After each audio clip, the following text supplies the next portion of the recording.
You're listening to TIP. On this week's episode of the Investors Podcast, we have our Mastermind Discussion for the third quarter of 2020. For anyone not familiar with the format, each person brings one stock pick to the table and the rest of the group tries to provide valuable feedback and risks associated with the pick. The intent of these episodes is to provide the listener various ways to assess the strengths and weaknesses of trade ideas while also showing you some insights into the key metrics we look at when finding and selecting various trade ideas. So without further delay, let's go ahead and dive into this episode. You are listening to The Investors Podcast, where we study the financial markets and read the books that influence self-made billionaires the most. We keep you informed and prepared for the unexpected.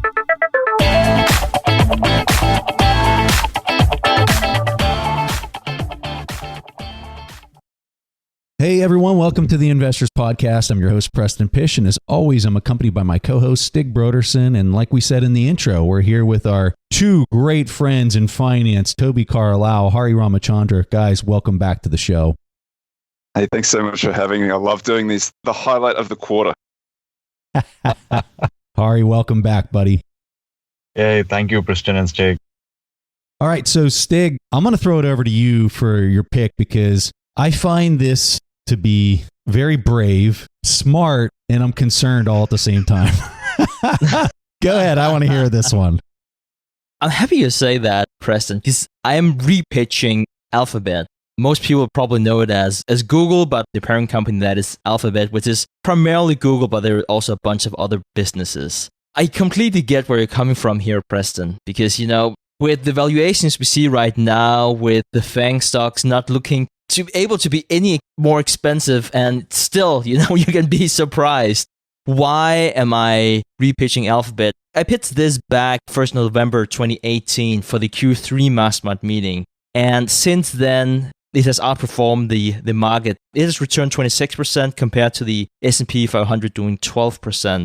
And I think it's a very different type of pick than Spotify that I did last week. It is a tech company, but it's a very different tech company. And going back to what Preston said before, I would like to argue here that it has a different downside protection than something like Spotify, but you probably won't see the same 50% soar as you saw with the last pick here since the last quarter. And one of the reasons why I really wanted to repitch the stock is that, you know, being a value investor, we tend to learn to become contrarian and to think that we can be right even if the market is wrong. And I guess what I've experienced in my own investment career is that I've sometimes taken it too literally, too often thinking and for too long that if I had a different opinion than the market, it must be because I'm so much smarter and it just takes such a long time for the market to wise up. That approach is very expensive in opportunity cost because you could have invested in something in a different and better business. And I also come to realize that often I just have to acknowledge that I was wrong and I have to move on with my life and, you know, sell that stock. So I sort of like wanted to use that going into Alphabet, because whenever I do see a stock that has outperformed the market, like it's the case with Alphabet here, I really want to see if this is a chance to double down and see if my investment thesis has not been fully appreciated by the market. And especially what we've seen here recently with a lot of great investors, definitely not including me, but a lot of great investors building stakes. I think the most famous stake here recently is Seth Klarman, just building a 5% stake in Google. This episode will come out August 15th, which is the new time for the 13F filing. So let's see what the so-called super investors are doing. I wanted to talk about another reason why I really wanted to repitch Google or Alphabet, so sorry if I use that interchangeably, is that over the past 2 years, Google have been breaking out a lot more detailed information for the business unit, including YouTube Cloud and many other of the units, specifically other bets. So there's a lot more information available that we didn't have the last time, where I see that we can unlock a lot more value. But that was probably the longest introduction I ever had, so let's go into the actual pitch. So if we look at how Google makes money, Google products are still the main source of revenue for Alphabet. The revenue compositions have gradually changed over the past few years, and Google Search is now only 58% of the revenue. And part of that is that Alphabet has simply just changed the accounting, has broken out more separate units from that. So that is part of the explanation. But whenever you think how Google makes money, think about AdWords, think about AdSense.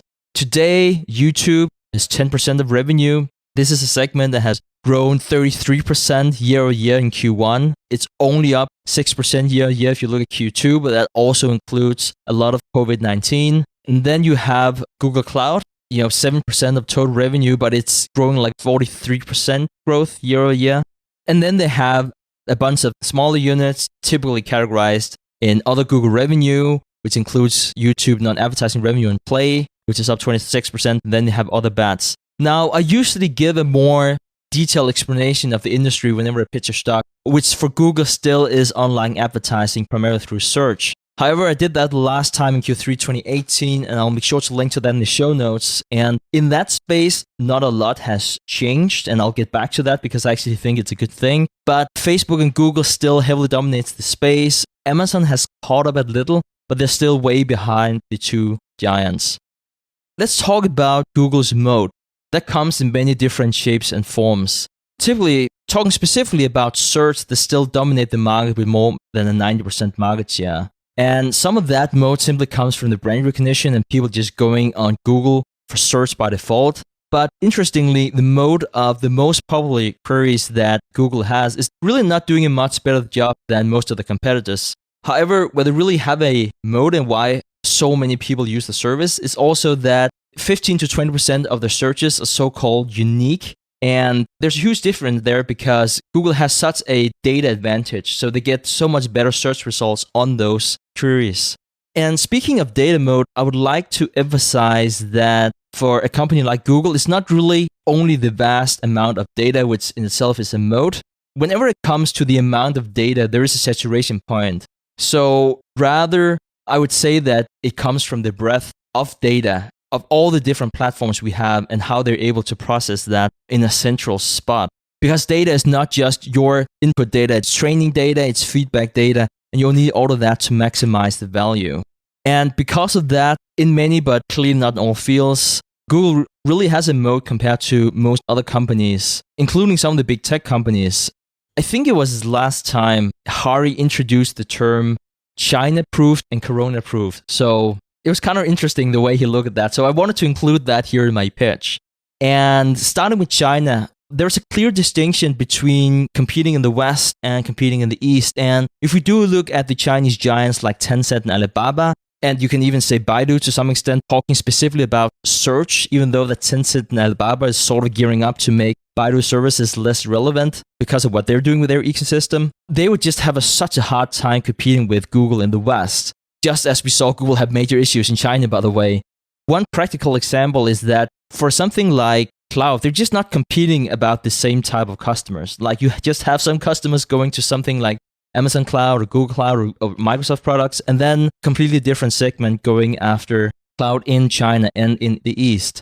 In terms of being Corona-proofed, advertising, it is expected to decline a little. We are looking at around 5% in 2020, but still 30% up from 2019 to 2022. And I remember going back to 2018 that I was so concerned about what would happen with the next crisis. And I don't think we could have almost a more severe crisis than what we're facing right now. And given that advertising is probably the first thing that's being caught in the time of crisis, where we've really seen advertisers feel the pain has been in conventional offline marketing and not in the online. I think it's quite astonishing to see the impact or the lack of impact for a company like Google. And from the perspective of a business owner, despite where you are in the market cycle, if you can track $100 in revenue from a $99 expense, it's still an easy decision to push through. And I kind of feel that's very important to understand whenever you look at something like Google's revenue and the sustainability from advertising. But before I go to the valuation, I actually wanted to talk a bit more about some catalysts and sending some of that over to Hari. Because if you look at Google, one of the big things that they did back in 2017 is that launched the AI first strategy. I'll be the first one to say that you don't hear anyone talking about that they have a strategy never to use AI. So I do understand that it's a buzzword for many companies more than actual strategy. And I wanted to see how that translates into Alphabet. Sundar Pichai said that we want our products to work harder for you in the context of your job, your home, and your life. And that was sort of like the framework we saw the new strategy around. We saw Google Assistant, which is one of many products that we saw around that time coming out. the strategy in itself doesn't really, I want to say, it doesn't clear the no test. Sorry, throwing that over to Hari. I'm curious to hear some of your thoughts about where you see some of Alphabet's revenue coming from in the future and what your more qualitative analysis say about Google and the disruption we're going to see from AI. Stig, this is a great conversation, and also your introduction covered all aspects of Google. And I do agree with you that for the next 3 to 5 years at least, Google is well positioned. In terms of qualitative aspects of the business, I think they have really strong moats in terms of their search engine for now at least. And of course, YouTube. They're also making great progress in Google Cloud, which is not talked about it. They're like the third most popular cloud platform. I think they're making some good progress with Thomas Kurian. However, there are some issues or concerns that I have with Google, and they are more for the longer term. Number one is the optionality factor that Google used to have, like how they came up with new businesses. Looks like all the pieces are now kind of baked in, except for the self-driving technology, which people don't really understand how to value, how it will change Google's future revenue and their position. But there are some concerns in terms of what has happened in the past few years. I would say in their core business search, one of the developments that concerns me is Amazon stealing their lunch for the most lucrative search keywords. Because today, if I want to buy a product, I just go to Amazon directly, not Google it. Those were the ads that Google had the most expensive bits. So that's number one. Number two, in terms of their AI, TensorFlow was like one of the best the way they launched it. But there are other open source and other platforms that have taken lead now. It reminds me of how Sun used to be back in the day when they were the one to come up with the best technologies. Like if you see today's operating system, especially anything that is Unix and Linux based operating system, a lot of the underlying technologies were actually pioneered by Sun, including Java, which they open sourced, but they were never able to capitalize on it. And there were other people who ate their lunch. And when I look at Android, when I look at some of the progress that Google has made in terms of open sourcing AI with TensorFlow, I don't say that Google is Sun, but it's kind of very similar. And finally, with Larry Page and Sergey Brin not at the helm, I miss them. There is a difference between a founder-led company and kind of, executive hired hand leading the company. There is definitely a difference in terms of the vigor and vibrancy. But having said that, this is all for next 10 years, that concerns I have. But I would rather have Google in my portfolio than cash. That's how I would say. Yeah, I agree with you on the Google versus cash comment, Hari. I got two questions for you based on some of the stuff you were saying there. So the TensorFlow piece, which is the algorithm or the code, the open source code that Google has for artificial intelligence, isn't the business model more to push them into Google Cloud for processing? So I'm kind of curious because your comment made it sound like other competitors are pushing developers into a different AI algorithm over TensorFlow. Is that because Google Cloud is too expensive relative to maybe using Amazon's artificial intelligence software in their cloud computing? That's a great question, Preston. I think it's not about whether TensorFlow is good. In fact, it's really great and sophisticated. And you're right.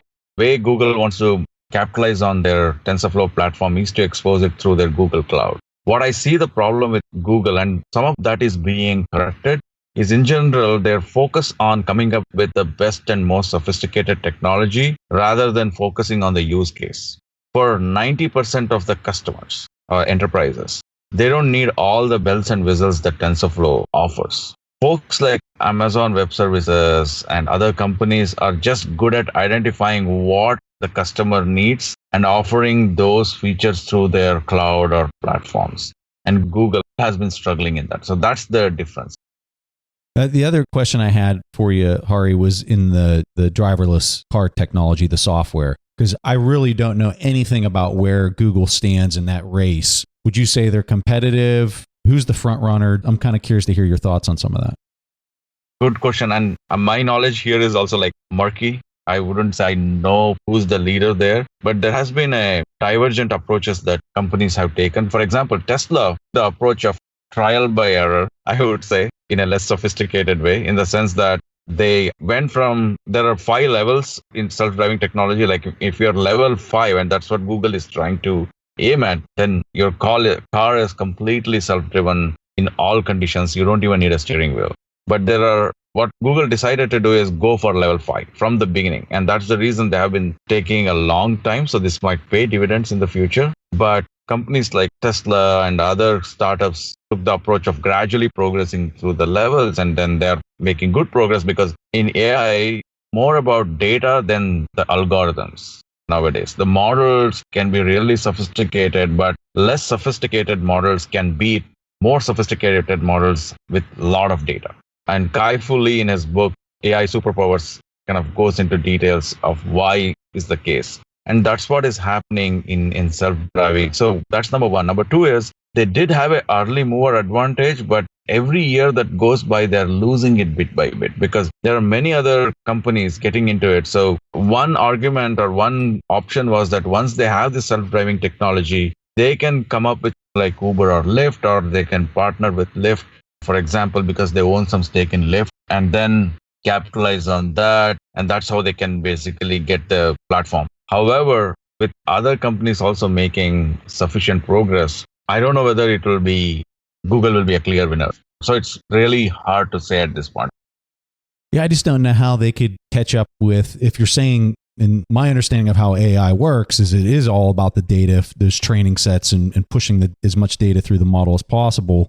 And you look at what Tesla's doing and how much data they're capturing on all these different cars that are out there. I don't know how Google's going to possibly be able to replicate that with all the hours of driving that Tesla's able to capture. But Stig, my issue with this one, it's a great company. Obviously, everyone knows it's a great company. When you look at the margins, they're fat. Top line, the bottom line, you're 21%. The top line keeps exploding higher. The macro environment, they're adding more fiat into the system. I mean, we just pumped $5 to $6 trillion into the system. It seems like all that printing goes straight into these FANG companies. My only concern is when I look at the chart, I mean, it's straight parabolic. So I'm looking at Toby, who's totally relaxed and on vacation, and we appreciate him being here with us, even though he's on vacation. But he's laying there and he's smiling, and I'm looking at Toby. Toby, what do you think of the valuation on this parabolic chart?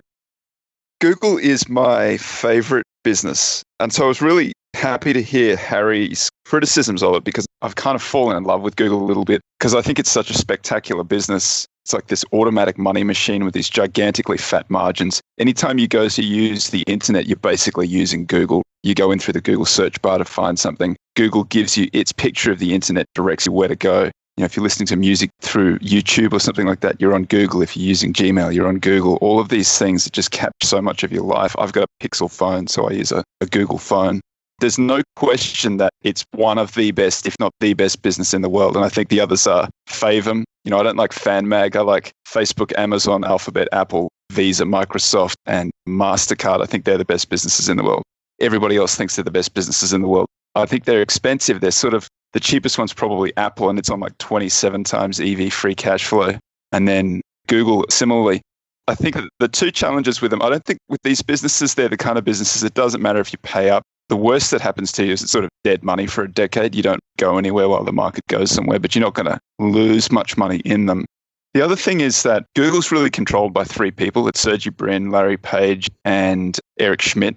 All of the other shares are basically non-voting. So you're at the whim of those three guys. So the two challenges I think for Google are, there's no question it's one of the best businesses in the world. The two issues for it right now, I think, are the valuation. And I agree. It's like when you say you prefer it to cash, I interpret that as, I wouldn't sell, if I owned it, I wouldn't sell it here, but I wouldn't necessarily buy it here. I just buy a starter position to track it or just watch where it goes to. So if it pulls back, I can buy more. And the other challenge is corporate governance. I mean, if you're worried about the way that it's governed, or you're worried about the way that it's run, there's really nothing that you can do. You're sort of along for the ride with those three guys.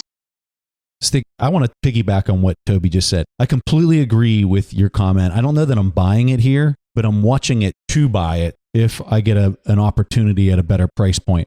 The one thing that I'm looking at from a momentum standpoint is the MACD. I'm looking at the daily and the weekly MACD for all of FANG. And it appears right now at the start of August 2020 that a lot of the FANG companies are all starting to really their momentum is starting to fizzle out. I'm curious whether in the third quarter we're going to have another whiplash like we saw in March, April timeframe, where there's some type of currency liquidity event that drops everything. We get a really violent correction and you get an opportunity to buy a company like this. That's where I'm looking at it today. Is amazing company. I think that you might have an opportunity to get it at a better price here in the coming quarter. I hope you can. And I guess I'm looking for that opportunity. So great comments. If I'm worried about anything, I'd like to get back to the valuation piece here a little. I'm definitely worried about Amazon. And Hari, I think you kicked this off by talking about you just go to Amazon now. You don't even start with Google. And Google had been doing the Google shopping for quite some time. Now, after they included that into the search piece of it, it works a little better. It doesn't work as good as Amazon, but they have started to generate money from that. I guess the functionality of going into the Google shopping universe is just not as interesting as doing Amazon. Where it really, for me, it might be that the ship has just sailed. The other thing is also that I'm thinking, Google knowing so much about us, is there a way that they can do it indirectly? Serve those ads to us or sell those products to us one way or the other? I think that's sort of like the important key. Not thinking about the next 3 to 5 years, but more the 10-year considerations that you talked about before, Hari. To me, it was very interesting whenever the CEO, Sundar Pichai, said that Google needs to be better, in the context of job, home, and life. And I think that statement is very inflation-proofed. Now, I'm not one of those people who are thinking that we're going into something like hyperinflation or anything like that. All of that being said, I do see a lot of money being put into the system, and I am not completely sure what's going to happen. It's actually a very Warren Buffett way of looking at it whenever you talk about inflation. Where is that value coming from? And if you can do that, to me, that in itself is an extremely value inflation-proofed system. Whatever you want to call that, and whenever the macro environment says. I guess for me, going into the piece about valuation, I don't really see a product or service that will replace advertising as the main source of revenue, but I do see multiple minor streams that might combined make a huge difference. And most prominent of these are probably something like YouTube and cloud. And you might even say that YouTube to some extent is advertise-based. But you have so many other products and so many other projects that's burning cash right now. And a few of them will turn into highly profitable businesses. And I just see a lot of asymmetric bets there. So if you look at the owner's earnings for the company, it's just far from the free cash flow because the growth capex is just so high for a company like Google. And of course, for a company with 166 billion revenue, it does take a lot to move the needle. So whenever I refer to a few units to be highly profitable, I'm not talking about a speech recognition service that costs $20 a month for 30 million users, but something bigger than that, which at least historically we've seen that Google has been able to pull off. Last time I pitched Google in 2018, I used 15% as my projection for growth rates over the next 5-year period. And since then, we've seen growth in excess of 20% annually.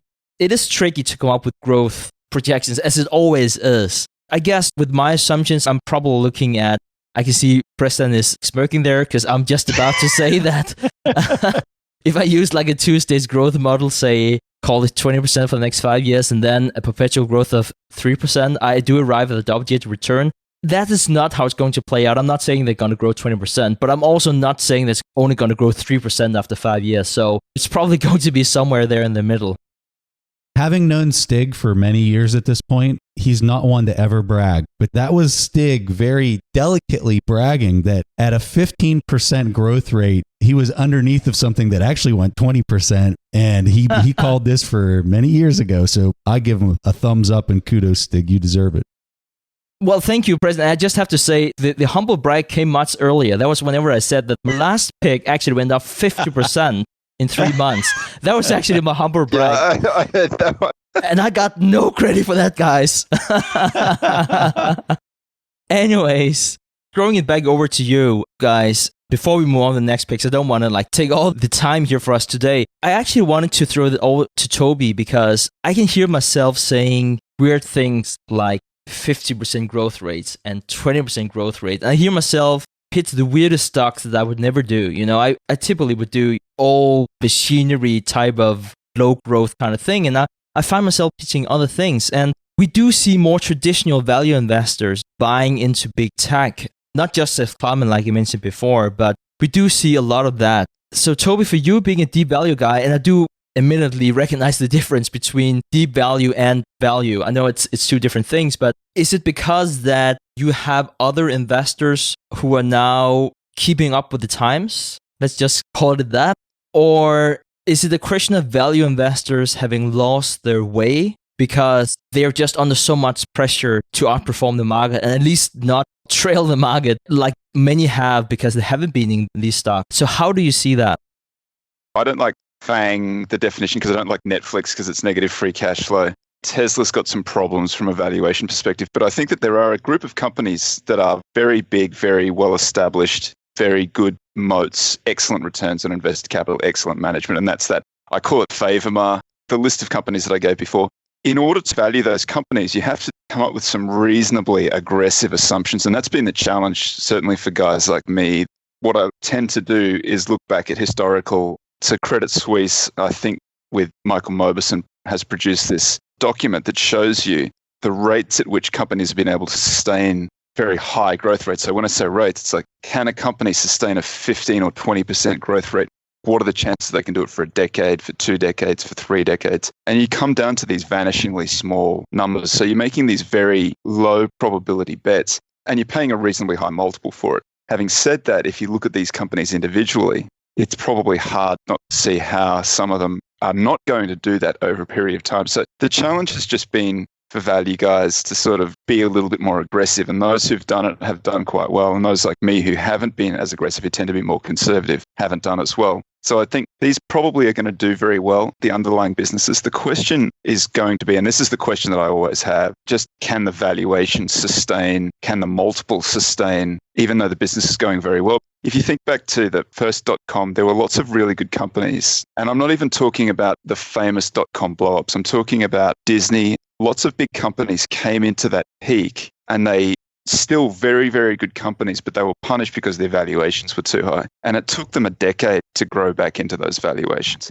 And I think that there's a little bit of that going on now. And I think that it's driven by interest rates being too low. That's all it is. You squash interest rates to zero, then a 3% free cash flow yield becomes very attractive, a growing 3% free cash flow yield. You can't get that anywhere else. So Google is a better option than cash.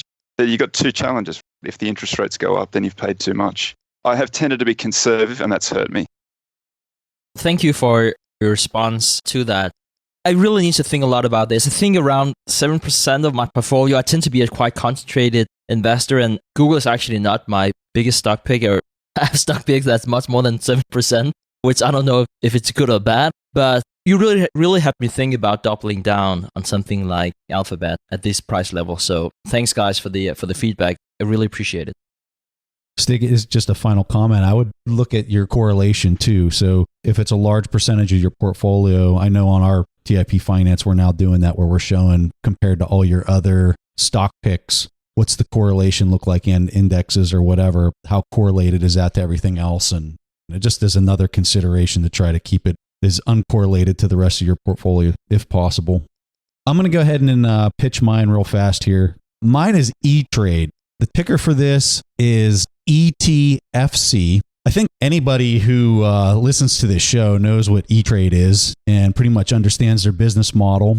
The thing that attracted me to this one is two things. There's a lot of volatility in the market, which typically means that there's a lot more trading taking place. And the numbers on this for me were really good. When I look at the numbers, the top line more recently or in the last 3 years hasn't really kind of exploded. It's gone up. It's been good. When I look at the free cash flows on the business, it's doing really quite well. When I go in and I do an intrinsic value on this, I do an IRR on the free cash flows of the business, and I do it in a conservative way moving forward. I'm coming up with a valuation that should pump out something in excess of 15% annually. And when I look at everything else that's on the market, I'm not finding too many things other than the finance sector that's kind of pumping out IRRs at this level. And I really like that E-Trade is more focused in the trading realm than they are in like the JP Morgan type side of finance. So in general, I mean, you look at the revenue to their bottom line, that's 33% margin.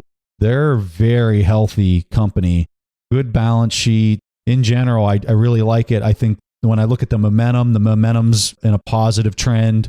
That's all I got. It's pretty simple. I like the numbers. I like the sector that it's in, and I like the conditions, the environmental conditions as far as volatility. I expect there to be a lot of volatility in the coming year, so I think this is going to do well. I think it's a very interesting pick, Preston. And if you look at how they make money, they basically do that 3 different ways. So they have interest income, they have commissions, and then fees and service charges. And whenever I look at something like the interest income, we have to talk about the low interest rate.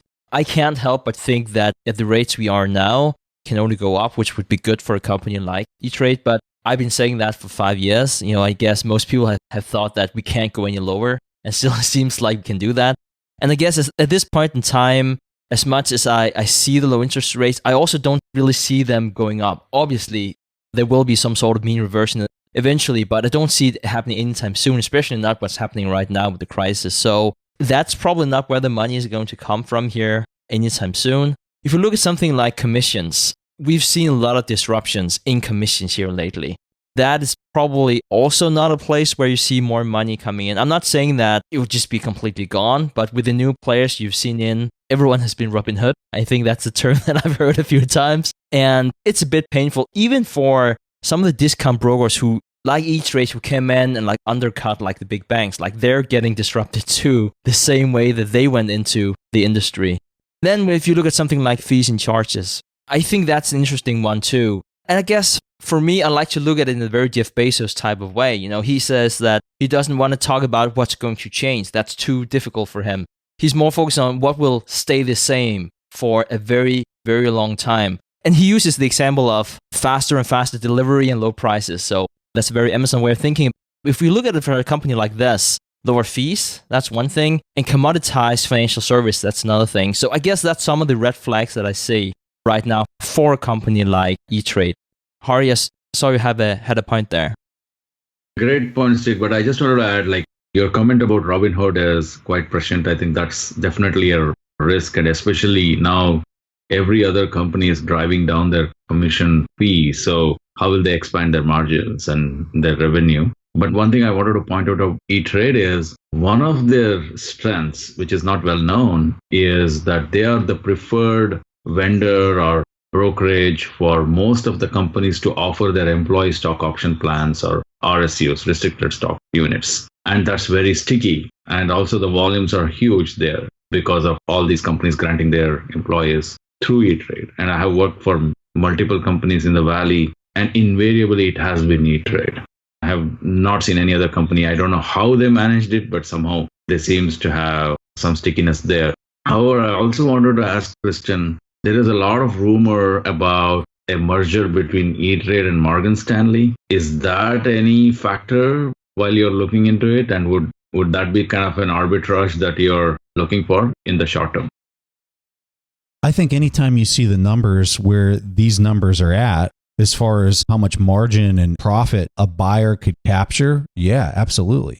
So, they're a prime candidate to be purchased. Just think of all the data that they've got that would benefit as far as a merger for a company like Morgan Stanley. So, yeah, I think that that's definitely something that's in the cards. When you look at the size of this company, it's really kind of on the lower size for a large cap. I think their top line was, $2 billion or something like that, 2.8 billion. It's small relative to a lot of other things, which makes it another great candidate for a buyout. So when I'm looking at the IRR and the numbers are literally double, triple, quadruple what you find for other companies' IRRs, and it's that size, I think it's a prime candidate for a buyout.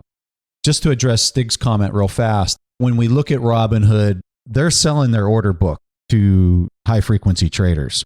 So is E-Trade exempt from that activity? I don't know.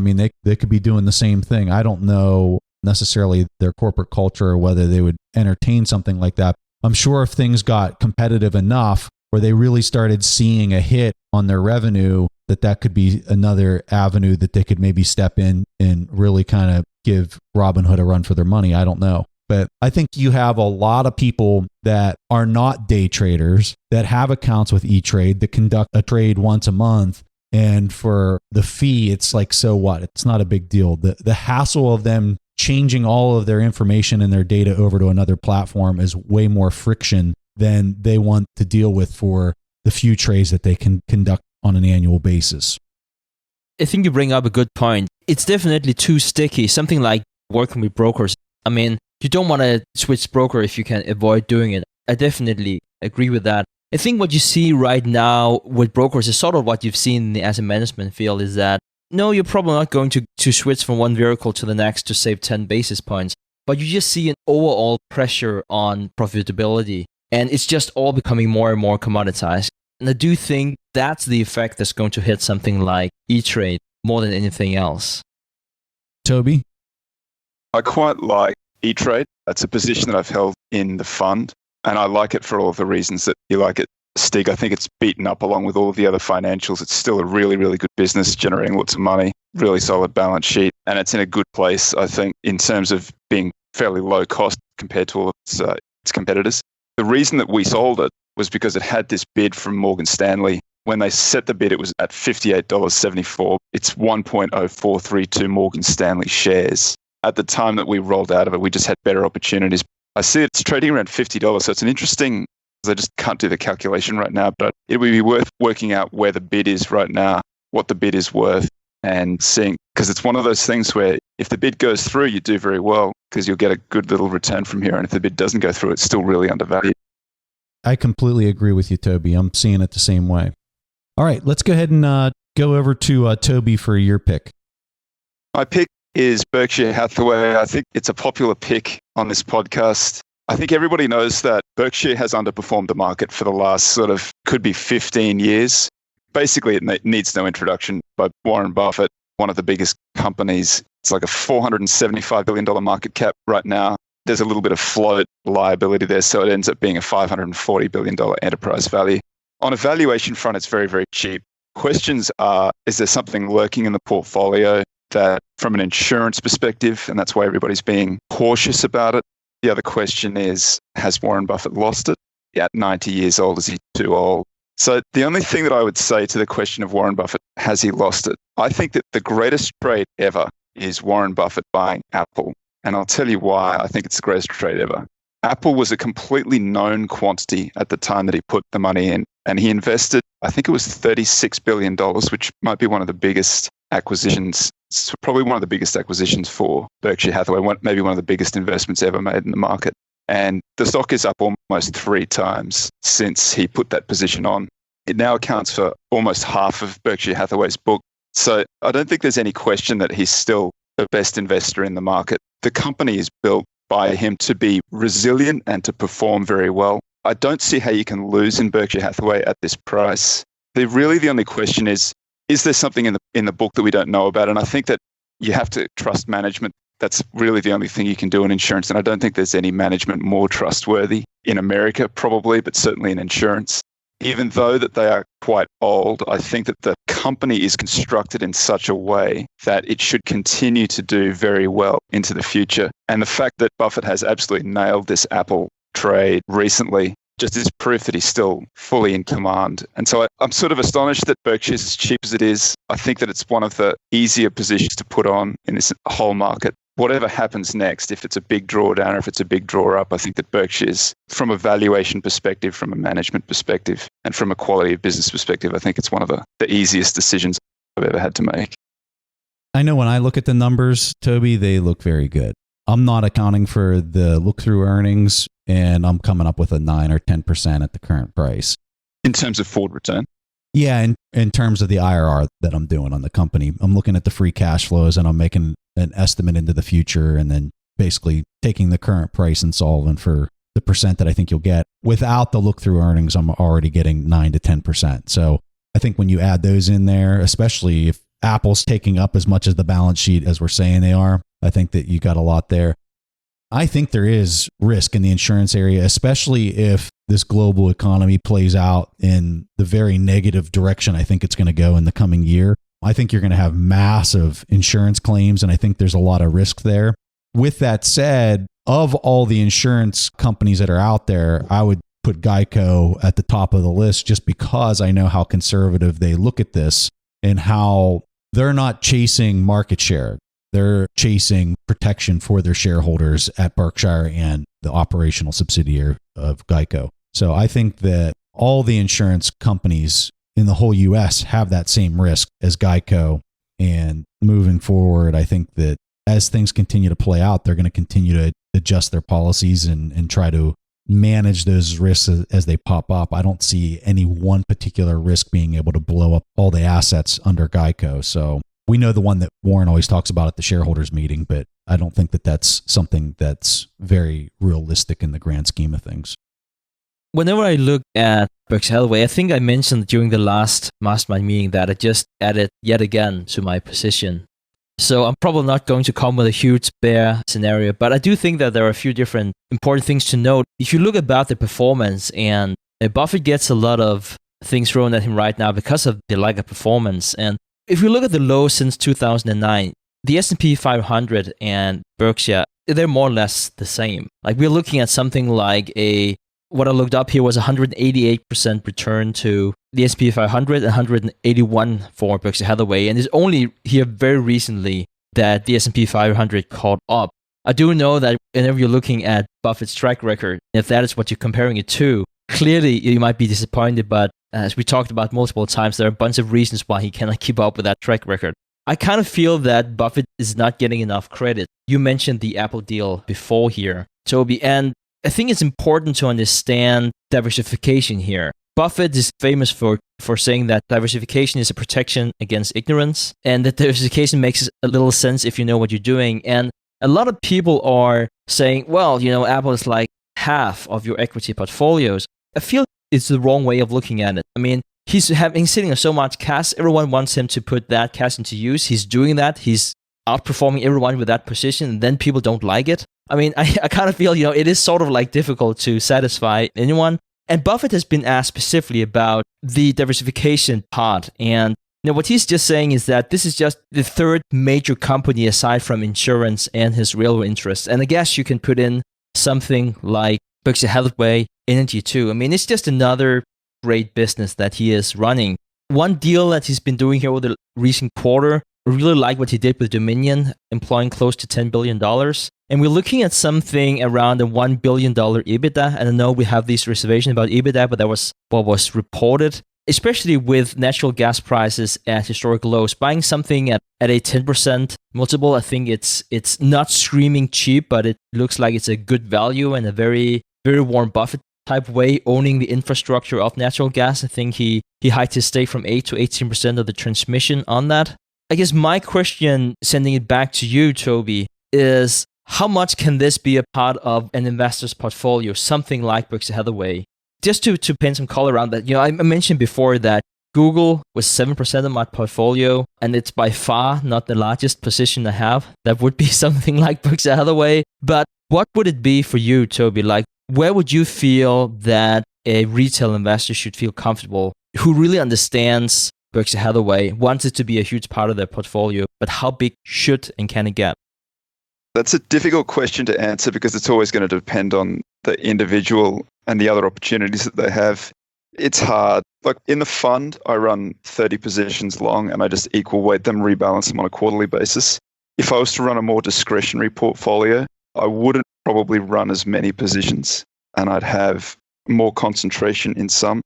The thing about Berkshire is that I think that it's a reasonably steady, certain 13 to 17% IRR. Mine's a little bit further north because I include the owner earnings. You get $100 billion in cash, you got $100 billion in Apple, you got a $500 billion market cap. So you got the rest of the company is just the rest of the businesses that I think are already worth more than where the market cap is. I think it's a pretty easy decision on a valuation basis. The downside is very, very limited and it's run by great managers. It's one of the safer positions that you can put into the portfolio. The question is whether it's going to give you the rip-roaring upside that some people are looking for. If I was to run it discretionarily, I'd put it somewhere between 10 and 15% probably in my portfolio. But then I like Favorma, the companies that I've listed a few times here. They're hard to own on a valuation basis. I'd be inclined to have much smaller positions in them just so I could track them. I might have a 1% position in lots of those. So I'm already getting looked through into Apple by owning Berkshire. I get a big chunk of Apple and I get it at a discount. I get Buffett managing it. I get all of these other things thrown in for free. I think Berkshire is unlikely to blow up, to say the least. So I think it's a reasonably safe position. If you're going to size one up, this is the one to size up. All right, Hari, talk to us about your pick here, Brookfield Property REIT. I cringe when I propose this as my pick this week, but the reason I'm pitching this is sometimes you got to go where nobody wants to go, and Brookfield Property kind of is right in the middle of it. It's basically one of the largest operators of globally diversified quality assets. They include office and retail, and the problem is retail because they have around 41% of their assets in retail. They have around 85 billion assets under management. They have been growing their assets under management quite healthily. In 2015, they were 30 billion assets under management, and today it's around 85 billion. Obviously, I think Toby would be probably looking into it too because it has deep value written all over it. Toby, correct me if I'm wrong. I do have some concerns with Brookfield, mostly in relation to corporate governance. I do see that they're trading at a deep discount to there. However, I think the main concern is they do have good financial liquidity position that they say. They have around 6 billion in cash and undrawn credit lines. They feel they can withstand this 1 year or more of downturn. Their tenants in office space are doing okay. Their average lease period there is around 9 years, and 93% of them have a long-term lease in office space, and most of their tenants are doing okay there. But I think their retail is hurting. Their FFO obviously has declined compared to last year at $1.39 this year compared to $1.48. This is not including their resale of their investment. So there are a couple of unique things about Brookfield Property Partners is that unlike most REITs, they engage in developing their property into what they call as townships. So if they have just malls, they would build townships around them and then basically develop it and then sometimes even resell some of their properties they already have. So there is a constant flow of funds from the sale of their assets as well. So that's one thing that I found to be interesting. I think for me, the number one concern would be their leverage, high leverage. There's like 13.8x debt to EBITDA, and it has been increasing.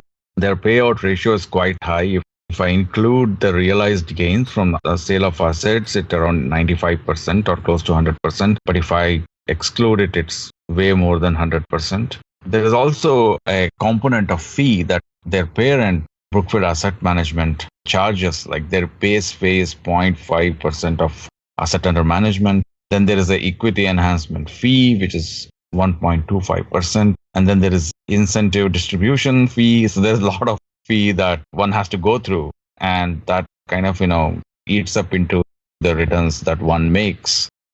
And conflict of interest, because Brookfield Asset Management owns it and their fee is such that it's kind of tilted towards growth. They get more share of the growth, and hence they might be incentivized to take more risk. So that's some of the concerns I had. I think in conclusion, I wanted to bring it up here more to get an opinion from you guys. Is it worth looking at this price point? It's more than 50% down. It used to be like close to $20 beginning of the year, and it's now around $11. It was $8 something a few months back. So obviously it has come up. And the Brookfield has also offered to buy back their share at $12. And then they recently sent out tender to all their existing shareholders. So obviously they are seeing value in it. So they're confident to buy it back. I was thinking the same about IBM when they were buying back their shares. So disclaimer.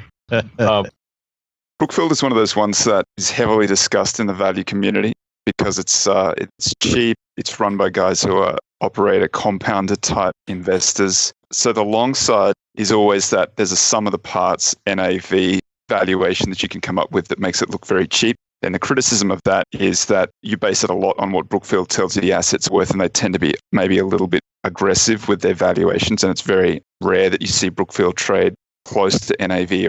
I don't think it's traded at a premium to NAV because they are a little bit more bullish in their own assessment of those numbers. The fact that they're buying it back means that it's probably undervalued, but the big risks, I think, are it's got a lot of leverage. You're kind of betting that interest rates stay very low. And the other one is that the corporate structure that they have is just mind-bending. Every time I try to go through it, it just puts me to sleep. I can't figure it out. And I've seen, even reading somebody else's assessment of it's this interlocking web of multiple companies that make it very difficult to work out who owns what and why it's structured that way. It's one of those things where I see that sort of complexity and it just makes the hairs on the back of my neck, gets my hackles up a little bit, makes me a little bit nervous. Why is it that complicated? Why have you built it that way? It's possible that their answer is just ad hoc, and as things have come up and we've had the money there, we've bought it, and that's what's created this structure. Not saying that there's anything going on. It's just whenever you find something going on in these companies where there's some sort of fraud or self-dealing or something like that, they also have very complicated corporate structures because it's a way of hiding what's going on.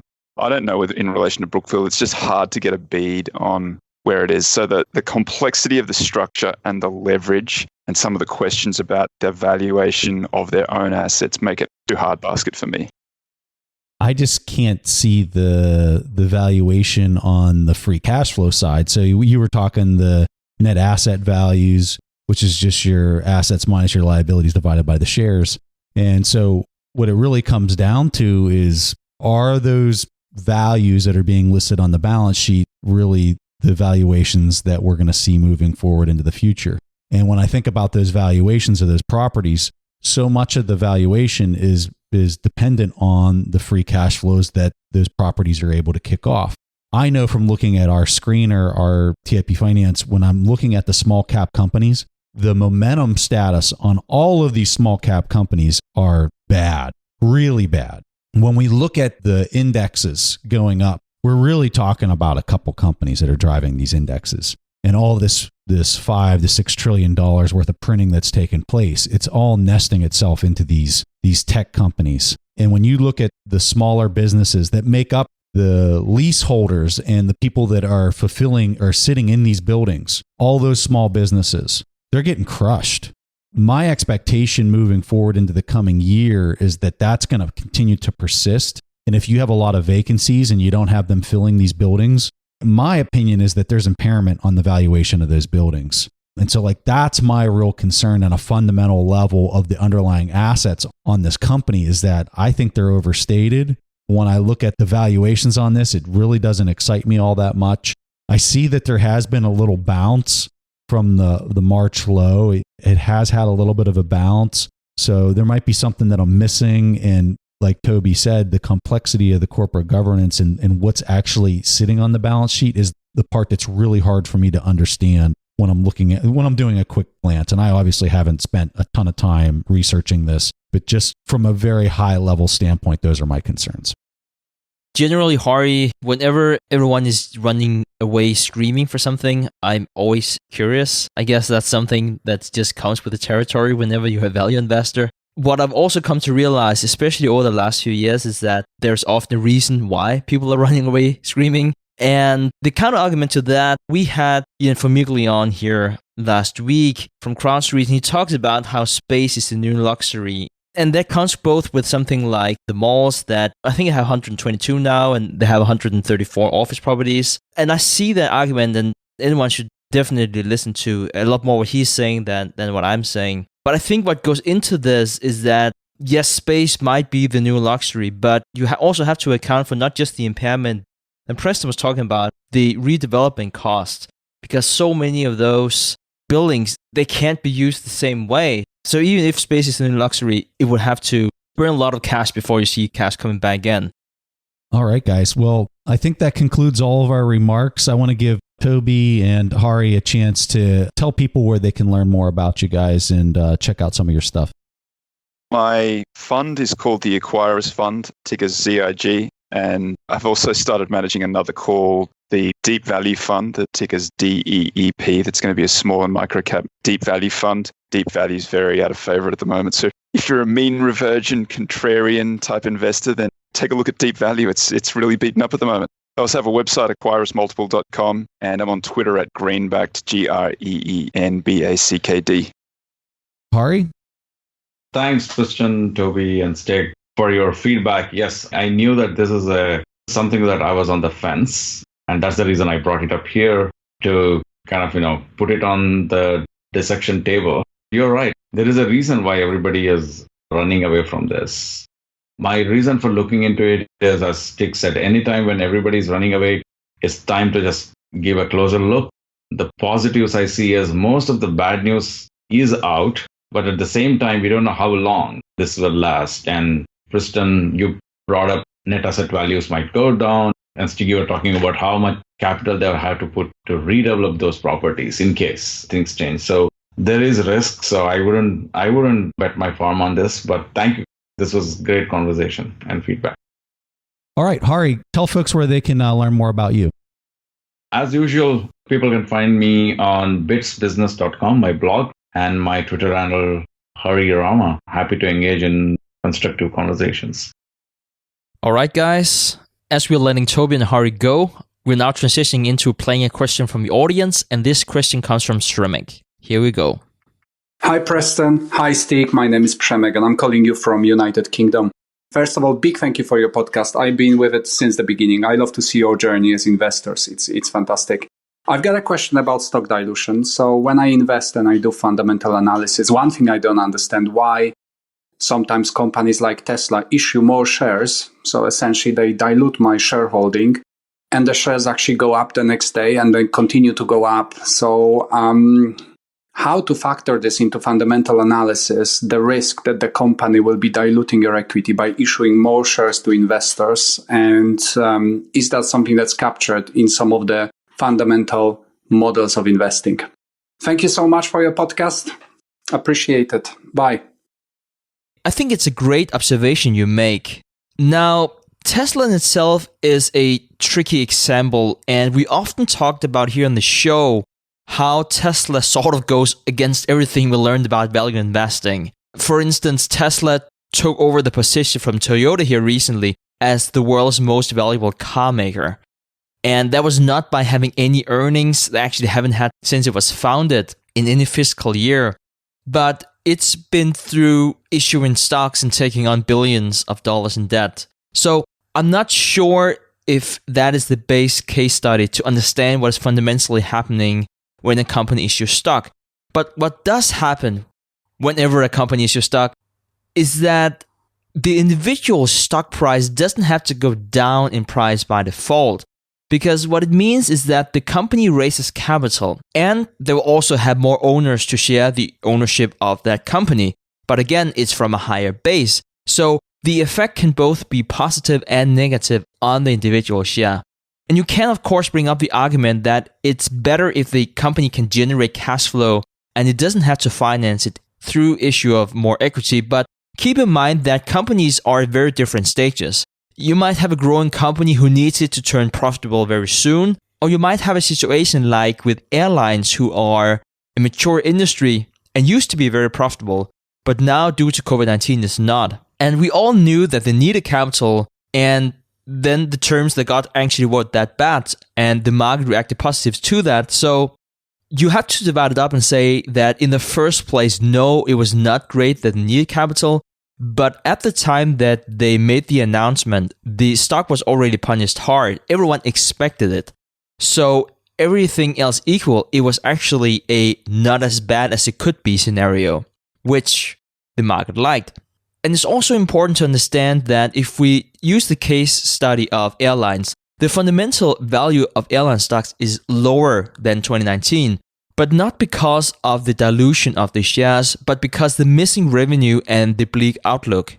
You can even make the argument that if airlines didn't issue shares, they couldn't get loans and then they would go bankrupt.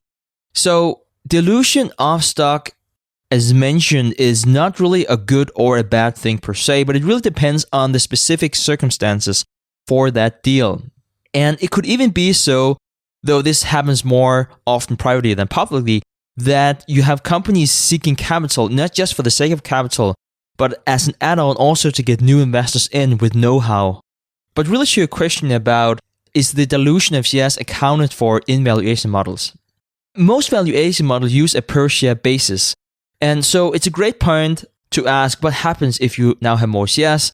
But as I mentioned before, the answer is a little more complex because it does depend on which value the company would have after the issue of more shares and whatever happens whenever that equity has been utilized. So that's why if the market deems that in a positive light, you can see that you actually have the individual share price even after the announcement will go up in price. Tremek, I'll be honest with you. I don't really have too much to add beyond what Stig said because he really kind of covered all the bases. For people that might be looking at this with a fresh set of eyes and have no experience with it, I would just tell you at a very general and basic level, when a company's going through this, they're taking newly issued equity and they're just turning it into a currency. They're turning it into cash in order to subsidize their inability to earn free cash flows. That's really kind of the essence of what it's at. So whether they can raise capital through the issuance of debt or they're going to do it through the issuance of more stock, that's pretty much what they're getting at. And so when you're thinking about the valuation on that playing out, or you're concerned about a company doing that in the future, the main thing you got to really look at is, do they have free cash flows? And if they don't, well, then they're going to have to probably go down one of those two paths in the future. So that's probably a good indicator as to whether it is or isn't going to happen. With respect to Tesla specifically, man, there is no way Stig or I can provide you any type of advice as to why you might be seeing some of the things you're seeing on Tesla, because this is a case study of case studies as to how this stock keeps moving and all the intangible things that the market seems to value on this one that I have continued to be surprised with. So I can't really add much value in critical thinking and some ideas on that one. So I'll leave it at that. But Tremek, outstanding question. I really enjoy questions like this. And for asking such a great question, we're going to give you a free subscription to TIP Finance, where it'll help you do intrinsic value calculations. It'll assist you in many different areas for momentum investing and helping you filter and find good value picks. So we're really excited to be able to give you that subscription for free. And for anybody else out there, if you want to get your question played on the show, go to asktheinvestors.com. If your question gets played on the show, you get a free subscription to TIP Finance. All right, guys. Preston and I really hope you enjoyed this episode of the Investors Podcast. We will see each other again next week. Thank you for listening to TIP. To access our show notes, courses, or forums, go to theinvestorspodcast.com. This show is for entertainment purposes only. Before making any decisions, consult a professional. This show is copyrighted by the Investors Podcast Network. Written permissions must be granted before syndication or rebroadcasting.